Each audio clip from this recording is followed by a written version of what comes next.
Dacă vrem să dezvoltăm o cultură a uceniciei, în primul rând trebuie să modelăm teologia, dar de asemenea trebuie să înțelegem foarte clar ce este ucenicia. Și este un verset în Scriptură foarte drag inimii mele, 1 Ioan 2:6. Cine zice că rămâne în el, trebuie să trăiască și el cum a trăit cel mai mare ucenicizator, Iisus. Așa că, în termenii cei mai simpli, ucenicia înseamnă, în primul rând, să fii cu Iisus. Cu Iisus. Dacă nu ești cu Iisus, faci un alt soi de ucenicie. Totul trebuie inspirat din acea relație cu Iisus.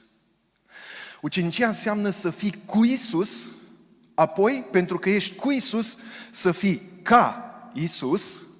Una este să fii cu Iisus și alta este să fii ca Iisus, ca în final să faci ce a făcut Iisus. Ce a făcut Iisus? Ucenicie.